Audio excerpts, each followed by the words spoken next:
Jeffrey এপস্টেইনের little Saint James দ্বীপকে অনেকে এখন বিশ্ব রাজনীতির এক অন্ধকার প্রবেশদ্বার বা নরকের দুয়ার হিসেবে অভিহিত করছেন। ফাঁস হওয়া নথিপত্র এবং প্রত্যক্ষদর্শীদের বয়ান অনুযায়ী এই নির্জন দ্বীপটি কেবল প্রমোদ ভ্রমণের জায়গা ছিল না, বরং এটি ছিল ব্ল্যাকমেল এবং রাজনৈতিক প্রভাব বিস্তারের এক সুপরিকল্পিত আস্তানা। যখন বিশ্বের প্রভাবশালী রাষ্ট্রনায়ক, বিলিয়নিয়ার এবং রাজপরিবারের সদস্যরা এই ডেরায় পা রেখেছিলেন, তখন থেকেই প্রশ্ন উঠেছে, বিশ্বের নীতি নির্ধারণের পর্যায়ের অনেক সিদ্ধান্ত কি তবে এই অন্ধকার জগৎ থেকেই নিয়ন্ত্রিত হতো?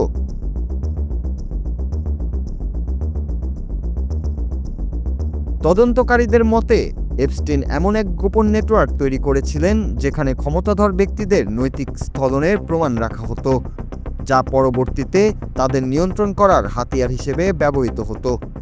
এই ফাইলগুলো বিশ্লেষণ করলে দেখা যায়, নরকতুল্য এই দ্বীপের কর্মকাণ্ড কেবল ব্যক্তিগত অপরাধে সীমাবদ্ধ ছিল না, বরং এটি ছিল আন্তর্জাতিক লবিং এবং ক্ষমতার অপব্যবহারের এক ভয়াবহ সমীকরণ। ফলে নরক থেকেই কি শুরু বিশ্ব রাজনীতি? এই প্রশ্নটি এখন আর কেবল একটি তাত্ত্বিক বিতর্ক নয়, বরং সাধারণ মানুষের মনে এক গভীর সংশয় হিসেবে জেগে বসেছে।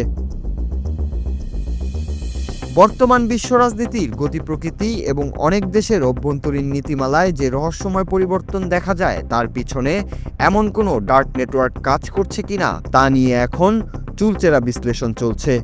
এপস্টেইন ফাইলের প্রতিটি পাতা উল্টালে দেখা যায় কিভাবে অর্থ এবং লালসার বিনিময়ে বিসর্জন দেওয়া হয়েছে রাষ্ট্রীয় ও নৈতিক দায়বদ্ধতা। এই ফাইলগুলো মূলত প্রথাগত রাজনীতির পর্দার আড়ালে থাকা এক সমান্তরাল সরকারের অস্তিত্বের দিকে ইঙ্গিত করে, যেখানে সাধারণ মানুষের ভোটের চেয়ে ব্যক্তিগত গোপনীয়তার দর কষাকষি বেশি গুরুত্বপূর্ণ ছিল। এপস্টেইন ফাইল আমাদের সামনে এক তিক্ত সত্য উন্মোচন করেছে, যেখানে ক্ষমতার শীর্ষবিন্দু এবং অপরাধের সর্বনিম্ন তলদেশ মিলেমিশে একাকার হয়ে গেছে। এটি কেবল একজন ব্যক্তির অপরাধের দলিল নয়, বরং এটি একটি পচে যাওয়া ব্যবস্থার এক্স-রে রিপোর্ট। যদি বিশ্ব রাজনীতির মূল উৎস সত্যি এমন কোনো অন্ধকার বা নরক থেকে উৎসারিত হয়, তবে সাধারণ মানুষের জন্য ন্যায় বিচার এবং স্বচ্ছতা নিশ্চিত করা এক বিশাল চ্যালেঞ্জ হয়ে দাঁড়াবে।